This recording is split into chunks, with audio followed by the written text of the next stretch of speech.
Bem, gente, boa tarde. Meu nome é André do Bel, sou presidente do Conselho.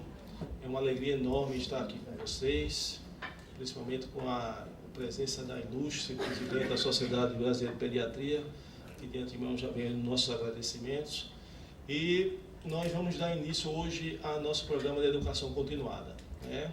Esse modelo, eu preciso relatar a vocês que é uma ideia do nosso vice-presidente, professor João Guilherme, que é pediatra também. E toda a última sexta-feira do mês vai ter a sexta no CREMEP, que são assuntos de interesse, de grande interesse, principalmente o pessoal que trabalha na atenção primária. A escolha de hoje foi alergia ao leite de vaca, que é um assunto muito importante que tem interesse a todos. Registro aqui a presença do meu professor João Regis, membro da Academia Nacional de Pediatria, é um nome muito forte que prestigia nosso evento. O professor Eduardo Jorge, que é o presidente da Sociedade Brasileira de Pediatria, Secção Pernambuco, também o nosso agradecimento, aos conselheiros e conselheiras. E espero que esse seja um assunto, esse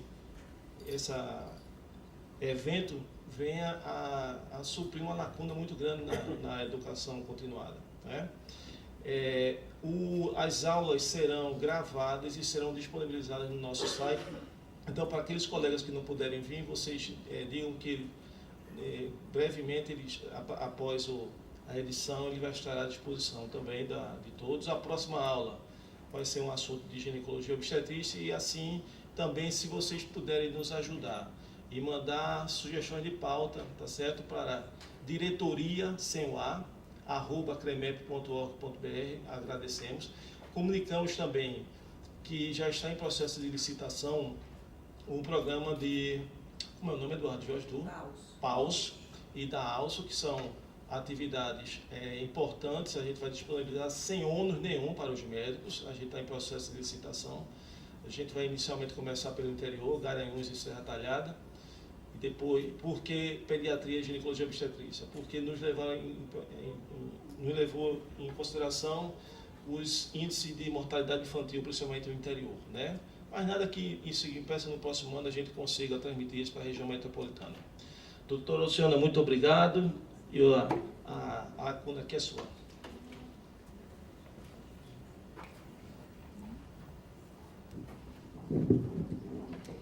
Boa tarde a todos. Eu quero cumprimentar o doutor André Dubé, ao João Guilherme, que é o responsável por esse ciclo de educação à distância, e também ao professor Eduardo Jorge, que é o presidente da Sociedade Pernambucana de Pediatria.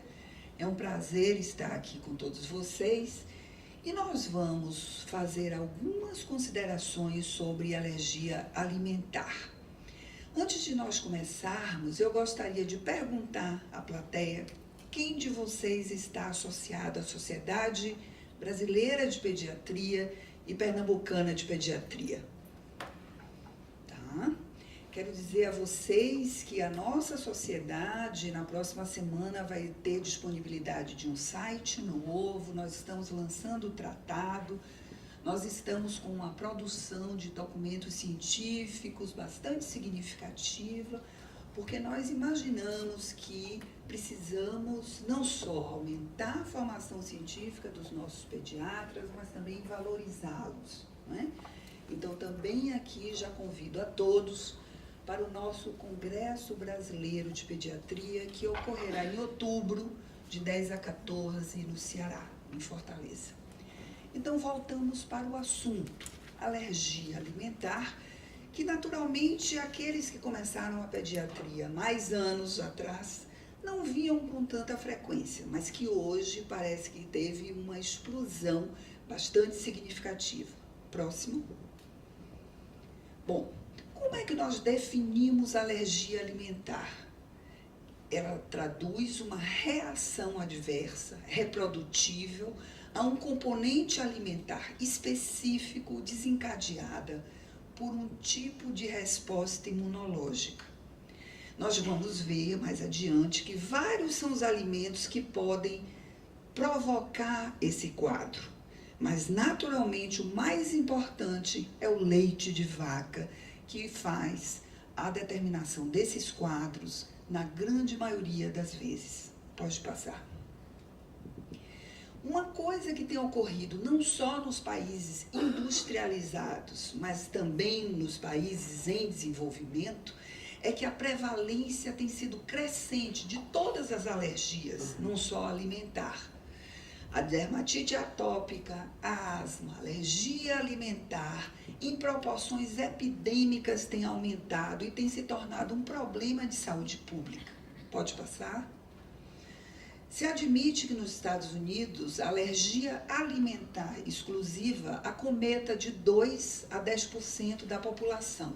Nós não temos esses números aqui no Brasil, na Sul-América, mas nós vemos todos que fazem consultório de pediatria, que fazem ambulatório de pediatria, veem isso com relativa frequência, né?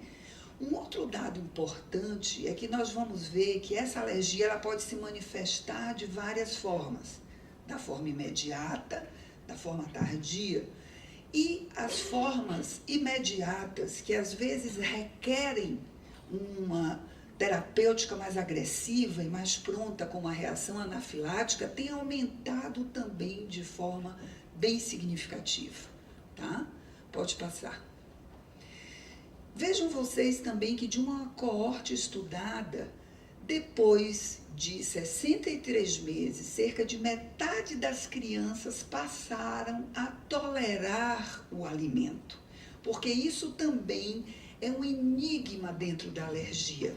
Depois de um período, naturalmente que nós sabemos que o recém-nascido, o lactente jovem, ele não tem um sistema imunológico completamente desenvolvido. Então, se ele for exposto muito cedo a determinados alérgenos, ele pode fazer um quadro que ao longo do tempo ele vai desenvolver tolerância. Há alguns fatores que vão atuar nesse desenvolvimento da tolerância e fica cada vez mais claro que a microbiota intestinal tem um papel muito importante. Pode passar. Vejam esse quadro de doenças, olhando de 1950 até o ano 2000. Nós sabíamos que, há alguns anos atrás, nós tínhamos uma prevalência muito grande de doenças infecciosas e hoje há um aumento exponencial de doenças crônicas, de obesidade, de diabetes, de alergia, de doença inflamatória intestinal e asma, que são doenças provavelmente relacionadas com a mudança da microbiota, com a mudança da exposição ambiental, com o uso talvez excessivo de antibiótico terapia muito precoce, enfim, uma série de fatores com mudanças na dieta que vão determinar por outro lado, também o uso de vacinas, de antibióticos mudaram a prevalência dessas doenças. Pode passar. Aqui vocês veem também o número de doenças alérgicas ao longo dos anos. Próximo. E há alguns dados que o médico precisa perguntar na anamnese. Nós sabemos que toda vez que estamos assistindo uma criança, o mais importante é o que ela traz na história. Depois, no exame físico. E só baseado nesses dois dados é que nós vamos atrás dos exames complementares e da formulação diagnóstica. Então, é indispensável que seja perguntado a essas crianças se há história familiar de alergia. Por quê? Quando nós não temos histórico familiar de alergia nos pais, o risco dessa criança é baixo. Se um dos pais é atópico, o risco já fica moderado.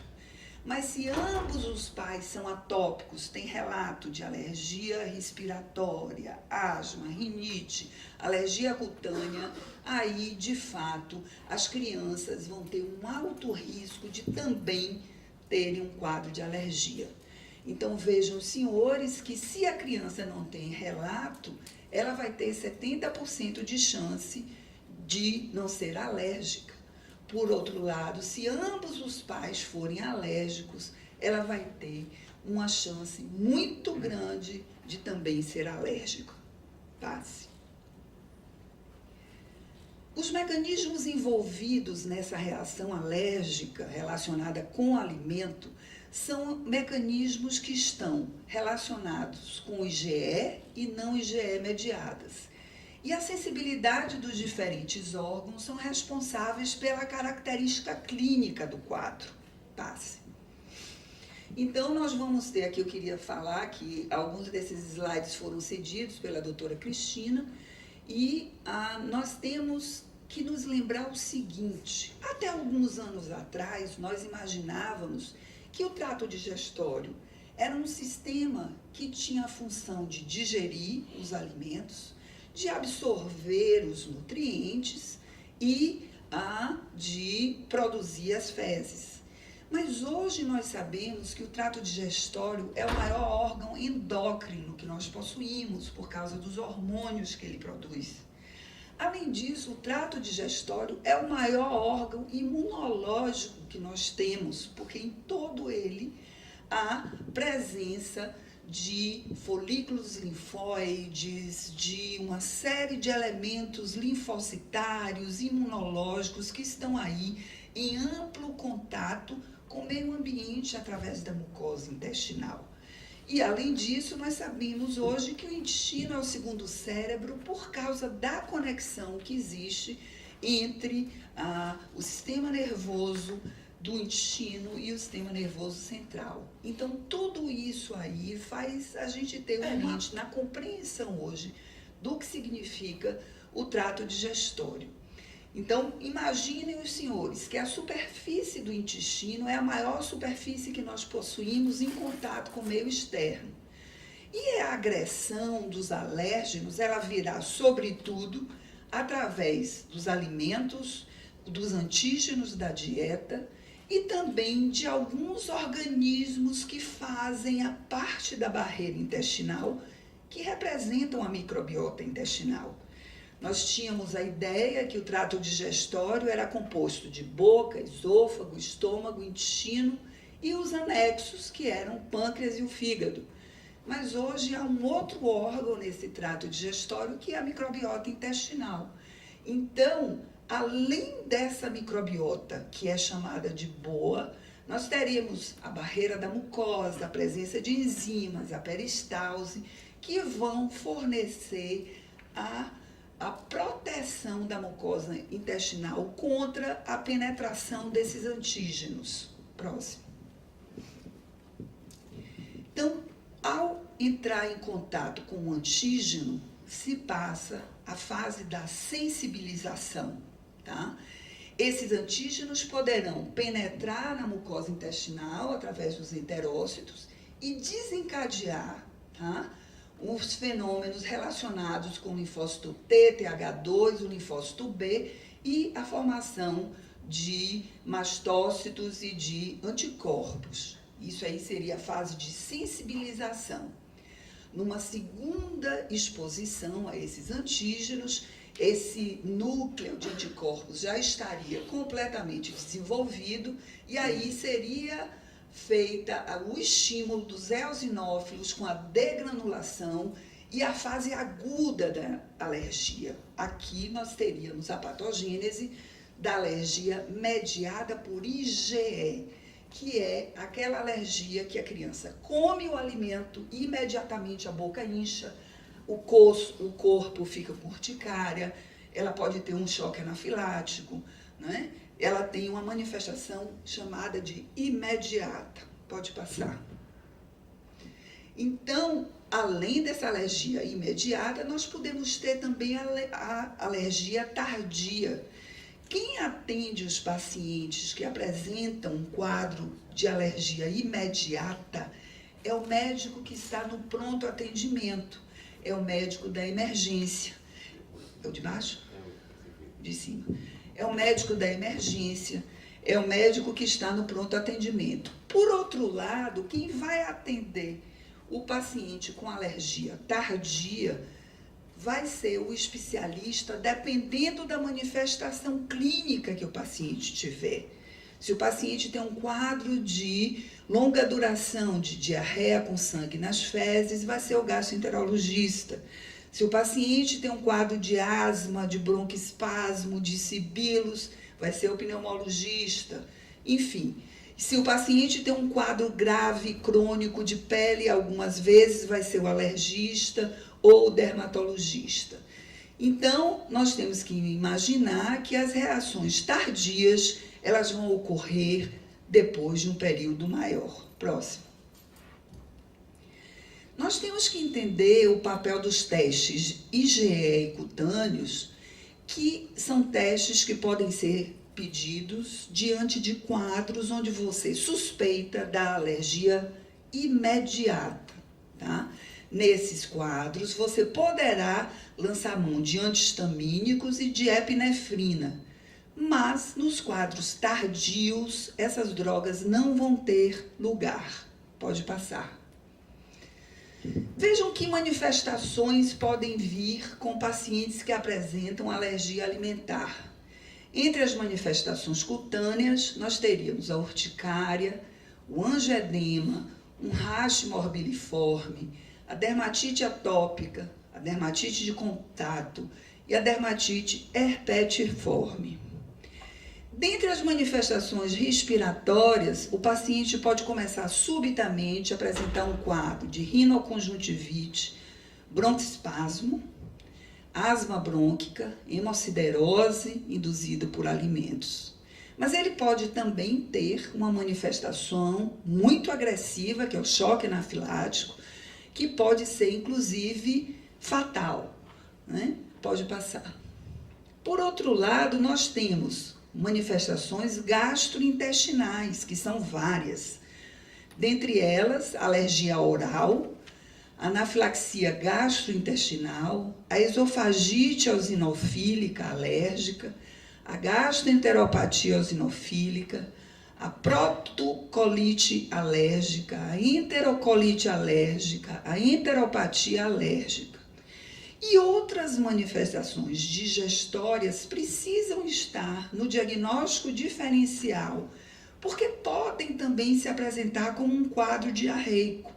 Então, nós muitas vezes vamos ter que tentar compreender se nós estamos diante de uma criança com um quadro de diarreia por alergia alimentar ou nós temos um paciente que tem refluxo, ou que tem cólica, ou que tem síndrome do intestino irritável, ou que tem doença inflamatória ou doença celíaca.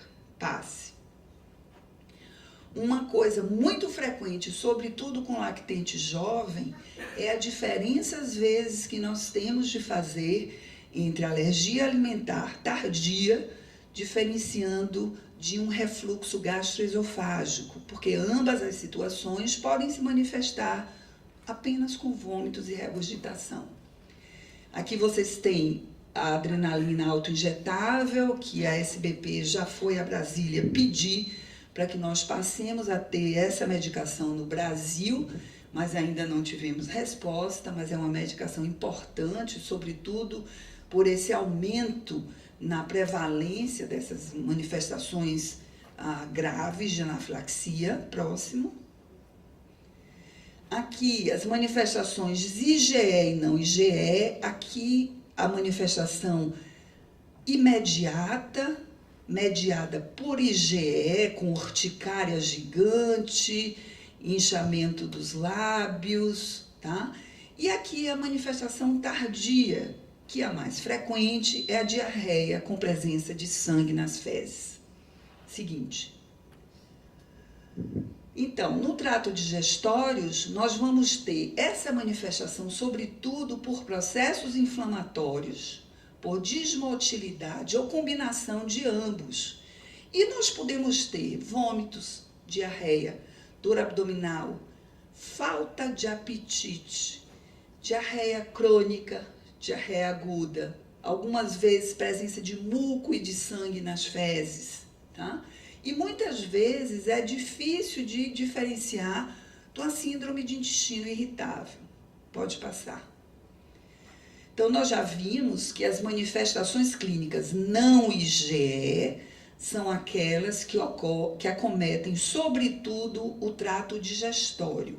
Isso é importante porque nesses quadros nós não vamos fazer aqueles testes cutâneos, porque aqueles testes cutâneos alérgicos, eles servem sempre para alergia do tipo IgE, TAS.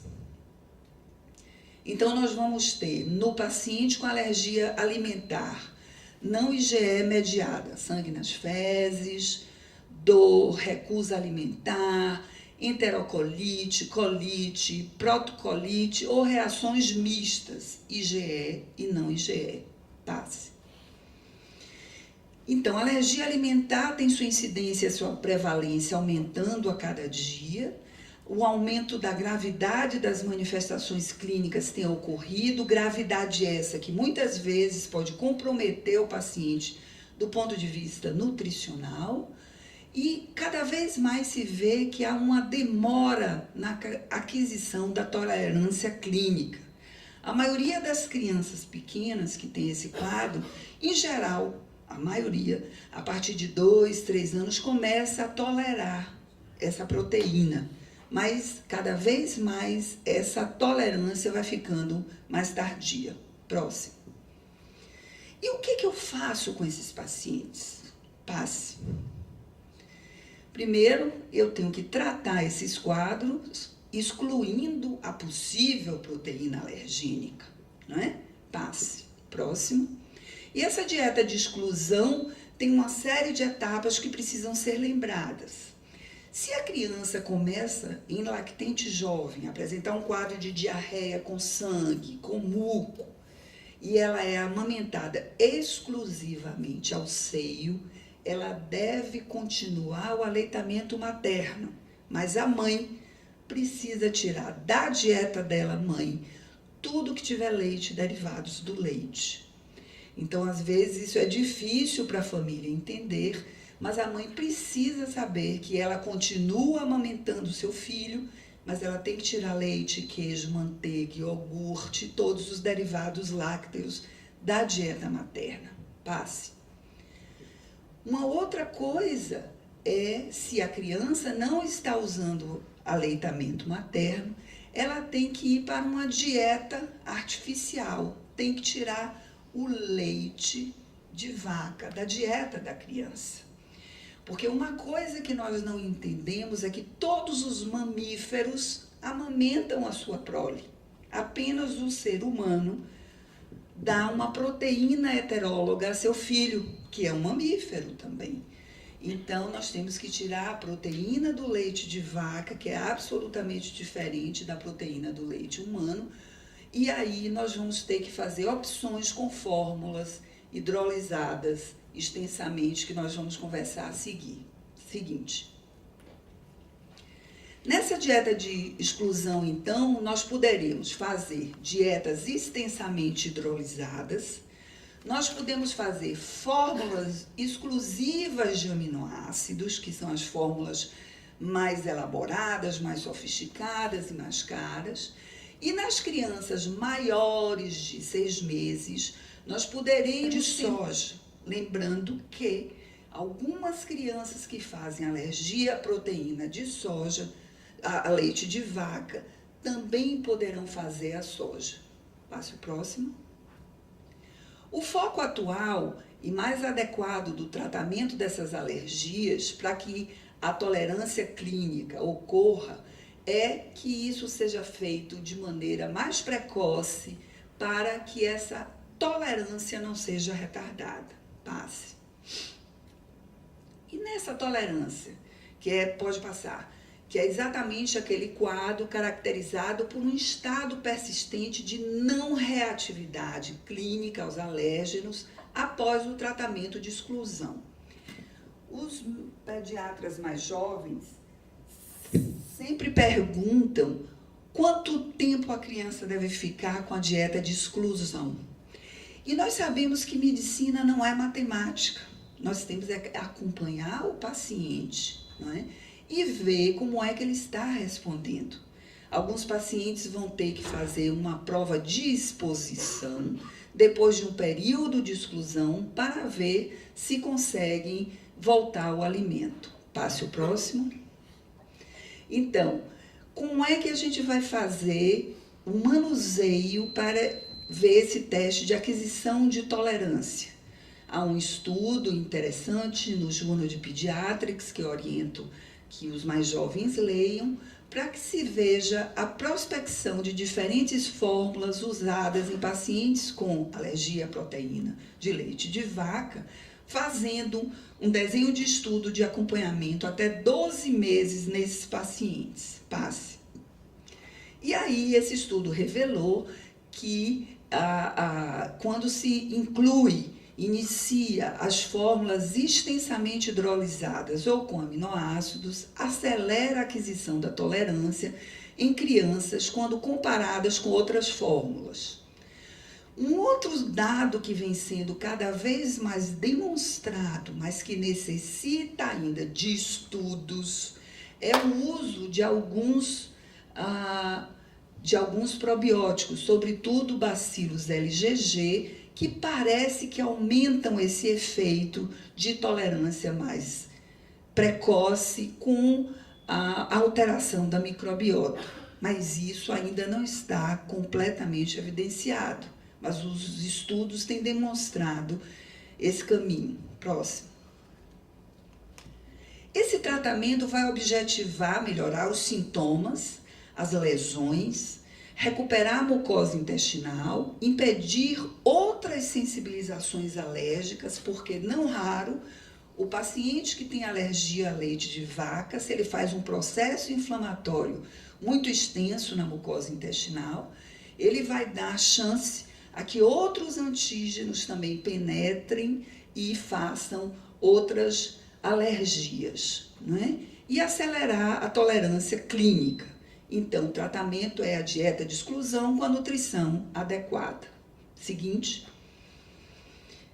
No lactente, o recém-nascido, que é alimentado com fórmula, quer dizer, aquela criança que usa leite artificial, que não deveria, mas usa, eu vou tratá-lo com a fórmula extensamente hidrolisada, com ou sem lactose, porque alguns desses pacientes também podem ter intolerância à lactose, que é outra coisa. Intolerância à lactose é diferente de alergia à proteína alimentar, tá? Eu posso ainda, se esses pacientes não melhoram com essa fórmula extensamente hidrolisada, eu posso utilizar a fórmula de aminoácidos. Nos maiores de 6 meses, eu posso utilizar a fórmula de soja. E o leite de outros mamíferos eu não devo utilizar. Então, tem algumas mães que insistem em usar leite de cabra, em usar leite de arroz, em usar outros tipos de leite. Nós não indicamos essa utilização. Próximo. Aqui vocês veem o tamanho da proteína terciária na fórmula de leite normal, na fórmula parcialmente hidrolisada, que já vem partida e é mais fácil de ser absorvida, na extensamente hidrolisada e na fórmula completa de aminoácidos. Passe. E esses fatores que vão modular a tolerância oral são, sobretudo, o leite materno. Então, a criança até 6 meses de idade, ela deve mamar exclusivamente. Se ela mama, ela vai adoecer muito menos, ou não vai adoecer, ela não vai desenvolver alergia, poderá excepcionalmente ter algum quadro de sensibilização que a gente controla tirando o leite e os derivados da dieta da mãe. Mas o ideal é que ela mame. Já está absolutamente comprovado todos os benefícios do aleitamento materno, não só do ponto de vista nutricional, do ponto de vista constitucional, do ponto de vista antialérgico, anti-infeccioso, para melhorar a musculatura orofacial, não é? Até já tem demonstrado em evidências que aumenta o QI intelectual da criança quando ela é amamentada. Então, há vários fatores protetores no leite humano que protegem e que facilitam o não aparecimento de quadros alérgicos, desde presença de TGF-beta, IL-10, imunoglobulinas, e que não são presentes nas fórmulas. Existe uma tentativa de fórmulas infantis com a presença de alguns peptídeos tolerogênicos e, mais recentemente, a tentativa de mudança e de seleção da microbiota. Parece que essa modulação precoce pode contribuir para a programação da microbiota do adulto e os primeiros 1000 dias da criança são fundamentais para essa simbiose. Próximo.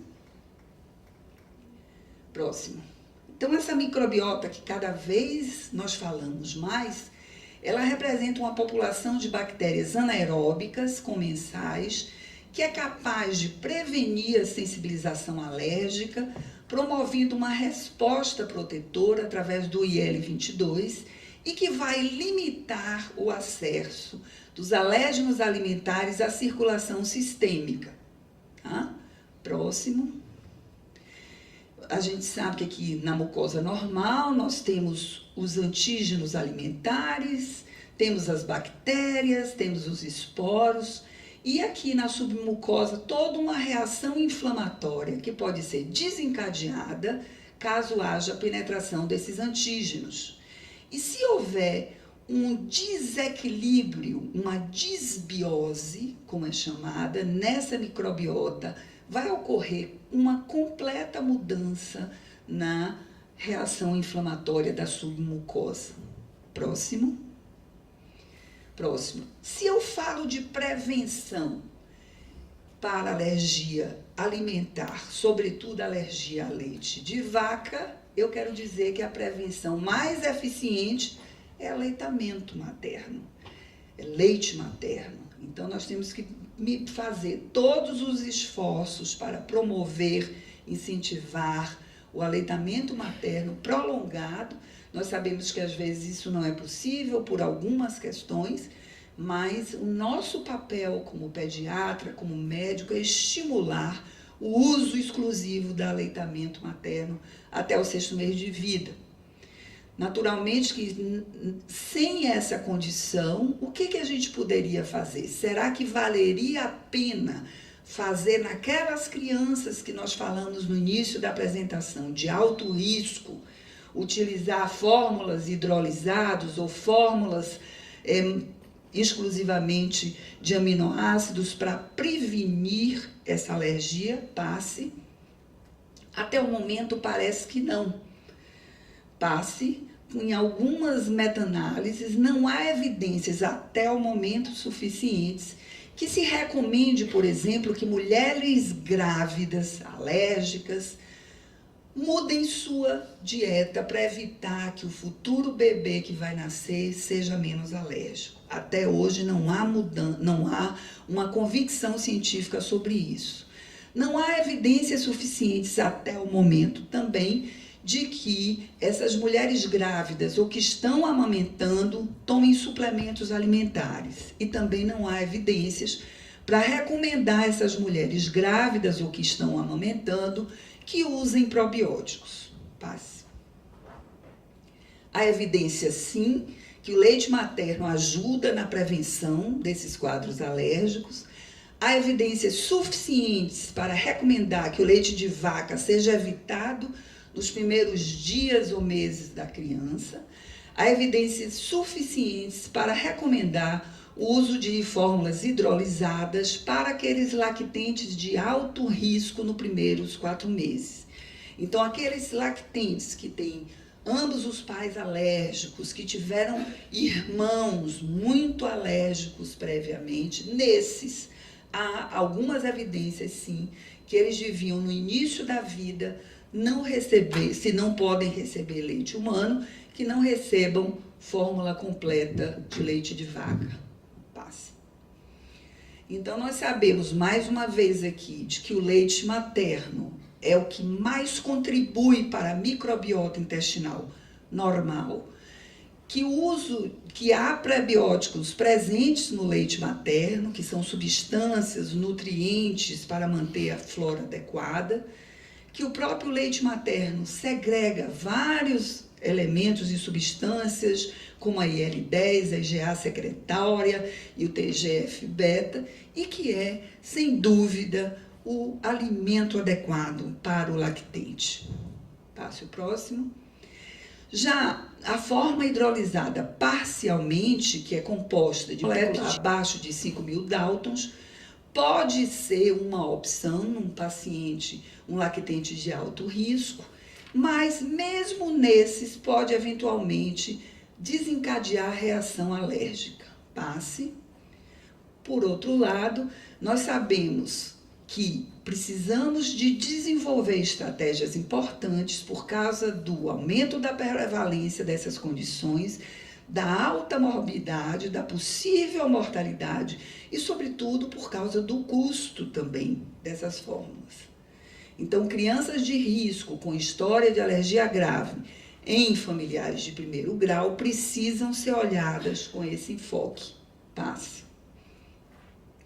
Então, o resumo das recomendações para a prevenção primária da alergia alimentar seria separar se se trata de criança sem fator de risco, e as mães grávidas, não têm que fazer qualquer dieta, tá? A mãe que amamenta não tem que fazer qualquer dieta, e essas crianças devem receber leite materno exclusivo por 4 a 6 meses, ponto final. Próximo. Para crianças de alto risco, elas também devem receber exclusivamente o leite materno. Caso isso não seja possível, então seria interessante oferecer a essas crianças uma fórmula hipoalergênica e aos 4 meses, a partir dos 4 meses, se começar uma suplementação alimentar com outros alimentos. Passe. E há alguns mitos também que nós precisamos conhecer. Próximo. Por exemplo, que a doença do refluxo gastroesofágico é menos prevalente do que a alergia à proteína do leite de vaca. Que o chorro e a irritabilidade não têm relação com melhora com o tratamento da doença do refluxo gastroesofágico. Então, como eu falei anteriormente, esses sintomas podem apresentar-se tanto nos quadros de alergia, como nos pacientes com doença do refluxo gastroesofágico. É um bebê que regurgita muito, que vomita, que chora demais, que está sempre irritado. Nesses casos, nós podemos, então, começar com a eliminação diagnóstica através de uma fórmula extensamente hidrolisada durante umas 2 e 4 semanas, vendo se o paciente melhora. Se ele não melhora, aí a gente vai ver que abordagem vai fazer se ele tiver doença do refluxo. Seguinte. Não existe alergia à lactose. Então, leite sem lactose não está indicado para alergia à proteína do leite de vaca. Leite sem lactose está indicado para aqueles indivíduos que têm documentado uma intolerância à lactose. Seguinte. Outro mito, diagnóstico de alergia à proteína de leite de vaca não pode ser feito por ultrassonografia abdominal, como também doença do refluxo gastroesofágico não pode ser diagnosticado por ultrassonografia abdominal. O diagnóstico é feito sempre pela exposição e o desencadeamento do quadro alérgico. Seguinte. Não há um exame fidedigno para esse diagnóstico. O diagnóstico é clínico, feito relacionando essa exposição com um quadro, tá? Porque esses testes todos não estão indicados na alergia do tipo tardia, que é a que acomete, sobretudo, o trato digestório. Seguinte. Aqui nós vamos ter os testes de sensibilização nos pacientes que têm alergia mediada a IgE, passe, que são testes que não devem ser recomendados no momento atual por causa do custo, por causa da dificuldade de acesso, seguinte. E os outros leites, como nós já falamos de outros mamíferos, não estão indicados para pacientes com alergia à proteína do leite de vaca, porque o ser humano tem que receber o leite humano da sua própria espécie, né? Seguinte, aqui a homologia das proteínas, que ela é 92% semelhante quando é espécie específico. Seguinte, leite parcialmente hidrolisados não são indicados no tratamento da alergia. Poderão ser no início do quadro, alguns pacientes respondem sim. Passe. Então, as proteínas desencadeiam respostas alérgicas porque ativam o sistema imune. As alterações nas proteínas as tornam menos alergênicas através da destruição dos epítopos. Seguinte, a proteína hidrolisada parece ter um papel fundamental na barreira epitelial e na modulação da diferenciação das células T e podem ter um papel na tolerância oral e não só na remissão dos sintomas. Passe. A microbiota intestinal certamente influencia nesse processo e por isso que cada vez mais a adição de prebióticos e probióticos parece ser importante, mas nós ainda precisamos caminhar com mais estudos.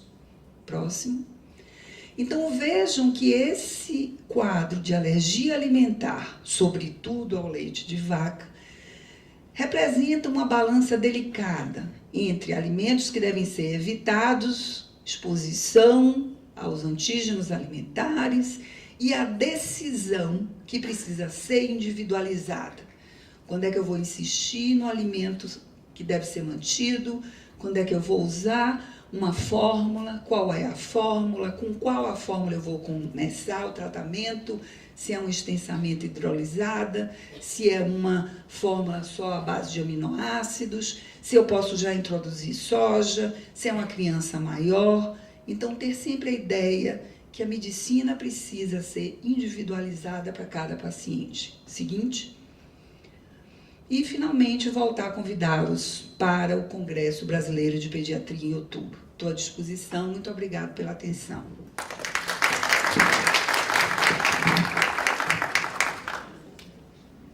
Perguntas?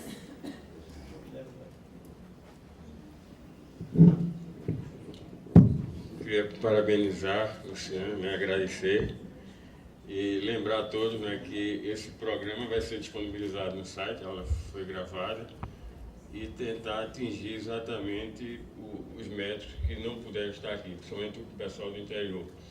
Então, esse programa que a André falou aqui, do CREMET, a gente quer tornar essa casa guardiã da ética, né, que não seja só vista pela sua ação sindicante, de apurar denúncia, de fiscalizar o ato médico, mas sim de ajudar na prevenção. Isso aqui que está sendo feito aqui hoje é a prevenção, né? É um exercício para se ter uma medicina mais ética. Esse ano a gente recebeu uma denúncia, ficou até na minha mão, a sindicância, de que um juiz, né, encaminhou aqui ao CREMET, uma denúncia contra o médico, porque uma criança teve um choque anafilático, secundária à aplicação de dipirona intramuscular, e ele denunciando o médico por ter sido negligente, pois não fez o teste prévio com a dipirona, o teste alérgico. Então, mas eu vou colocar assim, aberta a palavra, né, para as perguntas. Eu queria começar, né, Luciano, perguntar o caso da alergia sem a criança se alimentar. Então, por exemplo, eu tenho duas crianças que têm história, não sei se alguém tem esse relato, de uma criança que, conhecidamente, tinha alergia a camarão e o camarão estava sendo preparado na cozinha, essa criança entrou na cozinha e com o vapor do preparo ela teve alergia. Começou a aparecer urticária, edema, ou seja, fez uma reação sem a ingestão do camarão. E eu tive outro caso também semelhante, bem semelhante a esse. Essa era a primeira questão. A segunda, eu vi que você não comentou, você falou na reação tipo 1, né, na pele, a reação tipo 2, a diarreia, mas eu não vi você tocar a parte respiratória. E a gente vê que o pediatra tem muito isso, né? Então a gente vê aquele enxiano, com tosse, com asma, com cansaço, e ele muitas vezes lembra, às vezes até exclui o leite, pensando que aquilo ali possa ser alergia ao leite de vaca. Então eu queria que você falasse alguma coisa sobre a parte respiratória. Com relação a essas duas colocações que você fez, isso é possível sim de acontecer. Isso acontece com alguns alérgenos, a criança não precisa ingerir, mas sim por aspiração, ou às vezes por contato apenas na pele, desenvolve a reação alérgica, às vezes bem significativa. Há alguns quadros de intolerância a glúten que as mães relatam que quando fazem um bolo em casa, mesmo que a criança não coma, ela tem manifestação alérgica. Do mesmo jeito que crustáceos e outros alimentos. Isso ocorre. Na segunda pergunta, a questão das manifestações respiratórias e cutâneas, isso também pode ocorrer na alergia ao leite de vaca. A cutânea também pode, mas essas são mais, como eu falei, alergias ligadas à IgE. E são mais do emergencista. Então, são pacientes que chegam no pronto-socorro cansando ou com quadro cutâneo, que vão precisar de um antihistamínico ou que vão, eventualmente, com urticária gigante ou com broncoespasmo muito importante, precisar de corticoterapia, né? E nos casos mais graves, vão precisar até de adrenalina mesmo, injetável. Mas ocorre também sim, e no paciente que repete o quadro respiratório com muita frequência, é importante a gente ver se se trata de asma, se se trata de um refluxo com aspiração, se se trata de uma alergia alimentar também. A palavra está franqueada.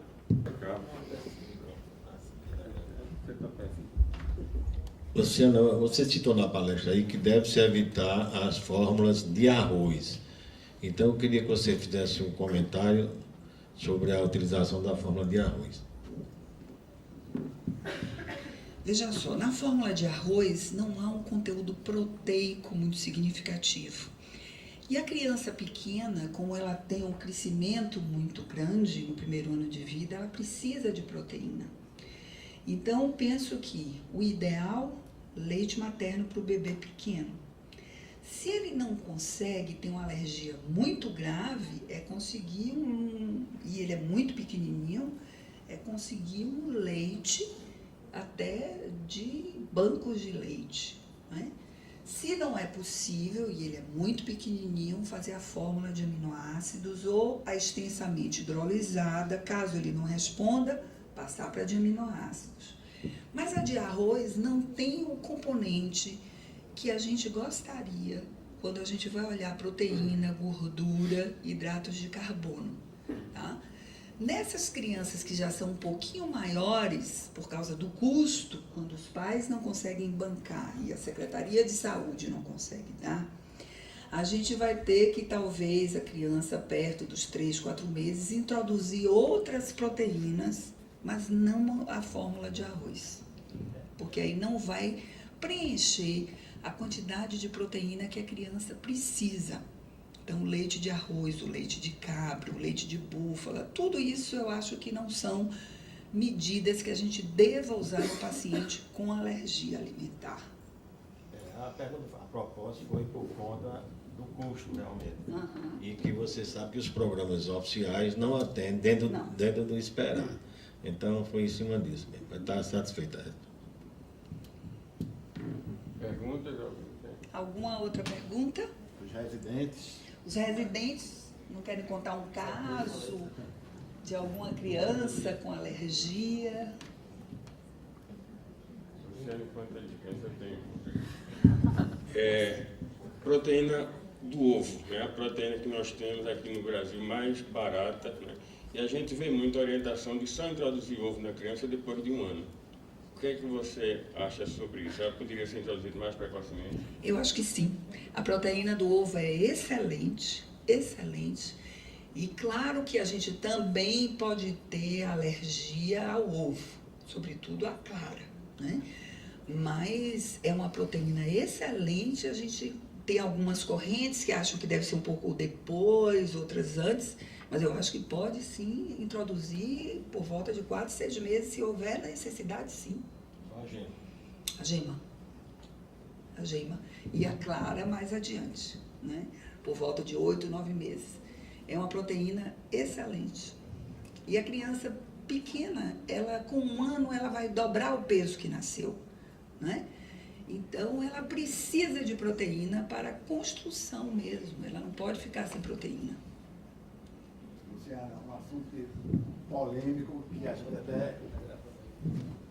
Acho que não vai lá. Um assunto polêmico que a gente até já escreveu há pouco tempo, né? Um documento, mas eu queria que você comentasse a vacina de rotavírus desencadeando alergia à proteína heteróloga.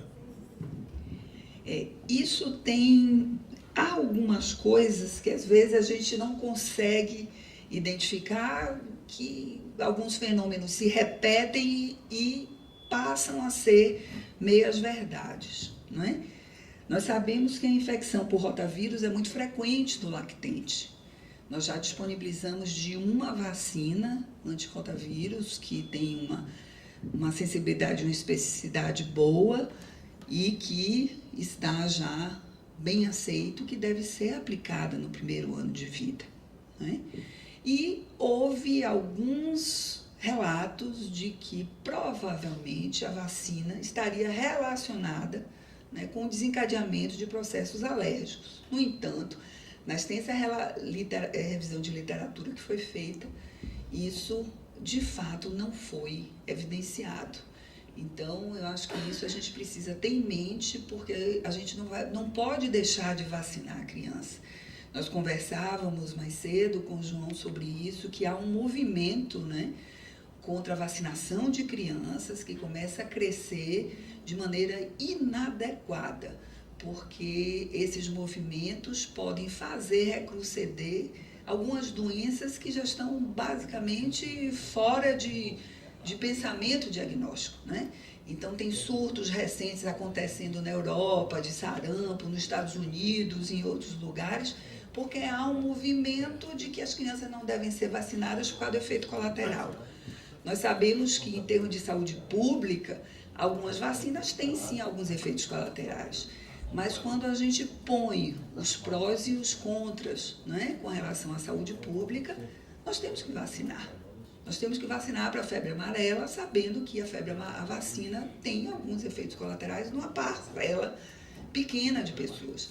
Mas não podemos deixar na área endêmica de vacinar os pacientes para a febre amarela, né?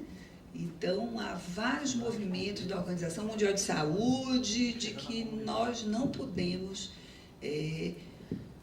entrar nesse movimento contra a vacinação e relacionar a vacina com o desenvolvimento de autismo e de outras circunstâncias. Não há evidências até o momento. Residentes. Diga. Fale. Bem alto. Fale alto. Eu tenho uma amiga que tem uma filha que está com 3 anos e ela, desde muito nova, meses, era super alérgica. Então, a mãe fez uma dieta completamente restritiva, assim, porque não era só proteína, leite de vaca, fruta, várias coisas assim que ela é extremamente alérgica. E ela teve uma neném que está mais ou menos com 1 mês agora. Como a mais velha ainda mama, ela permanece com a restrição por conta da mais velha. Mas aí, para mais nova, assim, que a senhora falou que quando não tinha o risco, que a mãe não precisava da dieta tão restritiva, mas aí no caso dela, para neném... Ela tem uma neném mais velha com alergia grave, Isso. que ainda é alérgica. E tem um bebê pequenininho e está amamentando as duas. Isso. E faz a dieta restritiva por cada maior que ainda mama. Que idade tem a maior? 3. 3. Tá. Então, ela vai ter Não, assim, o que eu queria... Com 3 anos, possivelmente ela já é tolerante, não é? Talvez fosse bom olhá-la com mais calma. Não é não? Não? Aí eu queria saber, assim, com relação à mais nova, Sim. assim, lógico que ela vai permanecer em aleitamento materno exclusivo até os Sim. 6 meses, mas assim, o que a gente poderia pensar para ela, se talvez, não sei se nem como prever isso, mas assim, se ela seria mais prejudicada por não estar sendo exposta? Por causa da dieta materna que você fala. Porque a mãe não está se alimentando e teoricamente não estaria... Eu acho difícil de responder essa pergunta a você. Existe todo um conhecimento de que por causa da falta por causa do excesso da asepsia, né? Da falta de exposição das crianças a brincarem no chão com animais domésticos e tal, isso tudo tem feito um aumento no desenvolvimento dos quadros alérgicos, né? Nessa situação específica aí, se ela ainda amamenta a filha maior e faz a exclusão por conta dessa criança maior, que é alérgica, ela não tem como mudar o leite dela, né? O que vai acontecer com a segunda? Difícil de prever, né? Mas eu não tiraria a amamentação da segunda também, que é pequenininha, que precisa até mais do leite materno, né? Pequenininhos têm que mamar, não há outra saída.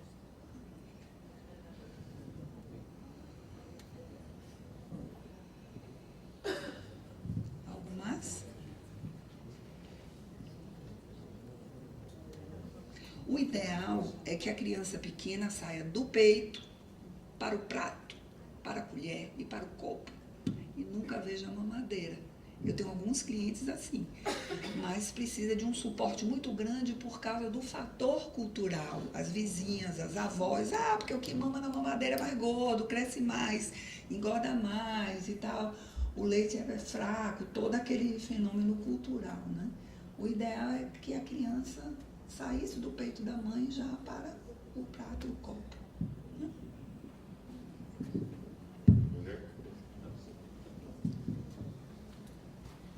Eu, como urologista, aprendi muito, viu, doutora Luciana? Não é só eu não, tem uma hepatologista aqui também, viu? Minha colega de turma, e tem a doutora Andressa aqui, também, a colega de turma também, do Banco de Leite também. Fico muito feliz, doutora, pela anuência. Eu quero dizer a vocês que vai estar gravada, vai estar disponível no nosso site. Agradecer a Eduardo Jorge, professor João Guilherme, e convidá-los na próxima aula, no mês de junho, sobre ginecologia e obstetrícia. Aguarde que a gente vai, se vocês quiserem vir também, vai ser uma honra.